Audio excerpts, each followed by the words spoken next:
చంద్రబాబు నాయుడు గారిని నేను ఒకటే ప్రశ్నిస్తున్నాను. నిజంగా మీరు చెప్పే మాటలన్నీ కూడా ఇదైతే ఏదో హైందవ మతం కోసం, హైందవ ఆచారం కోసమే మీరు బతుకుతున్నారని అనిపిస్తే, సంవత్సరం క్రిస్మస్ రోజు చర్చిలకు వెళ్ళి బైబిల్లో వాక్యాన్ని ఎందుకు చదువుతున్నారు, నేను దేవుణ్ణి నమ్ముతున్నాను ఎందుకు చెప్తున్నావు? నువ్వు వెంకటేశ్వరని నమ్ముతున్నావా, యేసు ప్రభుని నమ్ముతున్నావా? చెప్పాలి కదా. ఇఫ్తార్కి వెళ్తున్నావు, ఇఫ్తార్కి వెళ్ళినప్పుడు టోపీ పెట్టుకుని నేను అల్లాని నమ్ముతున్నాను అని చెప్పని, అల్లానే ఈ ప్రపంచానికి ఏకైక దైవం అని చెప్పని నువ్వు ప్రార్థన చేస్తున్నావు కదా. అప్పుడు నువ్వు రాజకీయ నాయకుడివా, నువ్వు నికార్సైన హిందువు అవుతావా?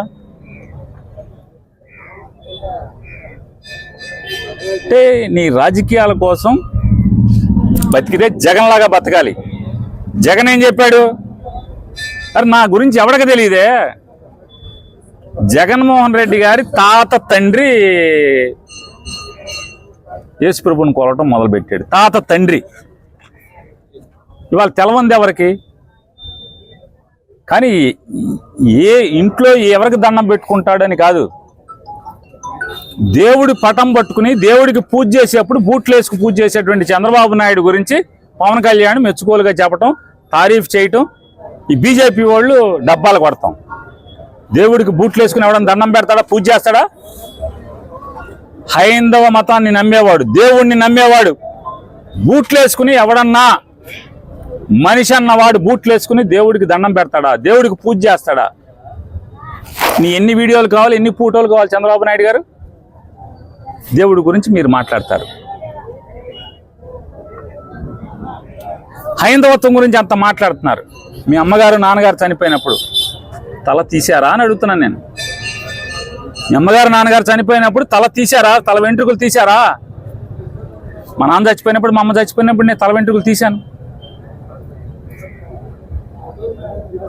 మరి ఏమనాలి మిమ్మల్ని? ఏం పాటిస్తున్నారు మీరు, ఏం ఆచరిస్తున్నారు మీరు? అంటే నేను మీ ఇష్టం, అది తీయటమా మీ అమ్మగారికి నాన్నగారికి కర్మకాండలు పెడతాం, మీ ఇష్టం అది. కానీ మీరు మాట్లాడే భాష ఏంటి, ఏం మాట్లాడుతున్నారు మీరు? రాజకీయాల్లో ఇన్వాల్వ్ చేస్తూ మతం, కులం ఇవన్నీ తీసుకొచ్చి జనాల మధ్య స్నేహభావంతో కులం మతాన్ని మర్చి అందరూ ఉంటుంటే దాన్ని కూడా దిగజార్చే పరిస్థితి, దేవుడి యొక్క ప్రతిష్టని దిగజార్చే పరిస్థితి. ఈరోజు వెంకటేశ్వర స్వామి అంటే ఎంత, హిందువులందరూ ఎంత మనసుకి తీసుకుంటారో, తిరుపతిని ఎంత గొప్ప స్థలంగా భావిస్తారో, జీవితంలో ఒక్కసారి హిందూగా పుట్టిన ఎవరైనా జీవితంలో ఒక్కసారి తిరుపతి వెళ్ళొస్తే చాలు మా జీవితానికి సార్థకత అయినట్టు అని భావించే స్థలాన్ని ఈరోజు మీ రాజకీయాల కోసం దిగజార్చే రాజకీయ నాయకులకి ఒకటే చెప్తున్నాం, మీరు చెప్పిందే తీసుకుందాం.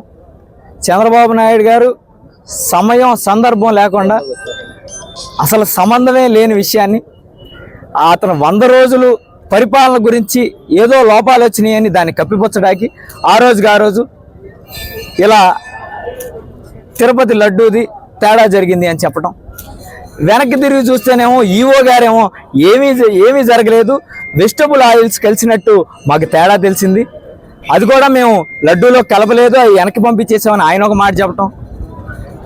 అది కాకుండా లోకేష్ గారి దగ్గరికి వెళ్తే అసలు సీఎంకే సంబంధం ఉండదు, సీఎం అనేది జస్ట్ ఈవోని నిర్మించడం వరకే, అక్కడి నుంచి పర్చేస్ కమిటీ ఈవో వాళ్ళు చూసుకుంటారని ఆయన ఒక మాట చెప్పటం. అంటే ఇరికిచ్చాలని ఒకరు ప్లాన్ వేయటం, దానికి ఇంకోళ్ళకి తెలియకపోవటం, ఒక్కొక్కరు ఒక్కొక్క మాట చెప్పటం. నిజంగా ప్రభుత్వంలో మీరు ఉన్నారు, చంద్రబాబు నాయుడు గారు ముఖ్యమంత్రిగా ఉన్నారు, లోకేష్ గారు మంత్రిగా ఉన్నారు, పవన్ కళ్యాణ్ గారు డిప్యూటీ సీఎంగా ఉన్నారు, మీరందరూ ప్రభుత్వంలోనే ఉన్నారు కదా. నిజంగా తప్పు జరుగుంటే ప్రూవ్ చేసి శిక్ష చేయండి, అది జైలు పాలు చేయండి, ఇంకెంత ఉరిశిక్ష చేస్తారన్నా ఉరిశిక్ష చేయండి. అవన్నీ లేకుండా ఒకళ్ళేమో దీక్షలు అంటారు, ఒకళ్ళేమో నిందేసి వదిలేస్తారు. ఎంత నీచంగా రాజకీయాలను దిగజార్చారంటే, నిజంగా దేవుడు అనేవాడు ఉన్నాడు, వెంకటేశ్వర స్వామి ఎంత పవర్ఫుల్ అనేది నేను చెప్పక్కర్లా. ఈరోజు ఆయన ప్రతిష్టకి భంగం జరిగేటట్టు ఎవరు చేసినా ఖచ్చితంగా వాళ్ళు అనుభవించక తప్పదు. ఒకటే చెప్తున్నా, మీ స్వార్థం కోసం దేవుళ్ళని లాగి లేదా మతాలను లాగి రాజకీయాలను ఇంకా దిగజారిస్తే తప్పకుండా వెంకటేశ్వర స్వామి మీ అంతు తేలుస్తారని మీ అందరికీ చెప్తూ, అంటే దళితురాలనైనా నన్ను వెళ్ళనివ్వకుండా కూడా ఆ రోజు నీ పేటీఎం బ్యాచ్ అంతలాగా సోషల్ మీడియాలో రెచ్చిపోయి నా మీద రేణిపోని అబాండాలన్నీ వేశారు. మీరు అబాండాలు వేసినంత మాత్రాన్ని నేనే వెంకటేశ్వర స్వామికి దూరం అయిపోలేదు కదా. ఆ రోజు దళితురాలను నన్ను కూడా వెళ్ళనివ్వలేదు, దళితులకి ఎవరికి పోటీ పెట్టనివ్వలేదు, కనీసం వాళ్ళకి ఇవ్వలేదు, దళితులకి ఎవరికి నువ్వు బోర్డు మెంబర్ ఇవ్వలేదు.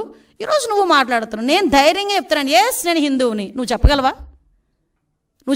బయటకు వచ్చేప్పుడు డిక్లరేషన్ మీద సంతకం పెట్టవయ్యా అంటే పారిపోయి ఇంట్లో కూర్చున్నావు. ఈరోజు నువ్వు మాట్లాడుతున్నావు దీని గురించి. ఇలాంటి విషయాలన్నీ కూడా ఒక్కసారి మనం కూడా, నేను ఒకటే చెప్తున్నా, ఈరోజు దళితుల గురించి అంటే దళితులు అంటే ఏంటంత చిన్న చూపు? ఏం దళితులు ఎవరు గుళ్ళకి వెళ్ళట్లేదా? ఈరోజు నీకు ఒక విషయం తెలుసా? తిరుమల తిరుపతి దేవస్థానం మీద డిప్యూటీ ఈఓ పొజిషన్లో ఉన్న వాళ్ళు చాలామంది వెళ్తున్నారు. ఒకసారి చెక్ చేసుకో. నీ హయాంలో ఉండొచ్చు, నువ్వు ఉండలేకపోవచ్చేమో, మా హయాంలో ఉంటారు. ఎందుకంటే మాట్లాడితే మానవత్వం అన్న పదం సిగ్గుపడుతుందయ్యా జగన్మోహన్ రెడ్డి, నీ నోట్లోంచి ఆ పదం వస్తే. నువ్వు మానవత్వం గురించి మాట్లాడేటప్పుడు వెనకతలు పిక్చర్ వేసుకో. మీ బాబాయ్ హత్య, గొడ్డలిపోటు గురించి ఒక పిక్చర్ వేసుకో, అప్పుడు మానవత్వం గురించి మాట్లాడదు. కానీ వెనకతను ఇంకో పిక్చర్ వేసుకో. నీ చెల్లి వీధి ఢిల్లీ గల్లీ తిరిగిన పొజిషన్ గుర్తుపెట్టుకో. మానవత్వం గురించి నువ్వు మాట్లాడేటప్పుడు షర్మిల ఈరోజు రోడ్డుకి ఎందుకు మీకు వ్యతిరేకంగా మాట్లాడుతుందో ఒక్కసారి ఆలోచించు. మానవత్వం గురించి ఆలోచించేటప్పుడు నీ తల్లి ఏం చేస్తుందో ఒక్కసారి ఆలోచించు. నువ్వు మానవత్వం గురించి మాట్లాడతావు. మన సెక్యులరిజం, ఏమి సెక్యులరిజము? అందుకేనా సార్వభౌమత్వాన్ని గురించి, సెక్యులరిజం గురించి నువ్వు మాట్లాడతావు. ఇదేం దేశం మాట్లాడు. అసలు నిజంగా చెప్పాలంటే నిన్న ప్రెస్ మీట్ తర్వాత ఇదేం దేశం, ఇదేం మతం, ఇదేంటి అని మాట్లాడావు.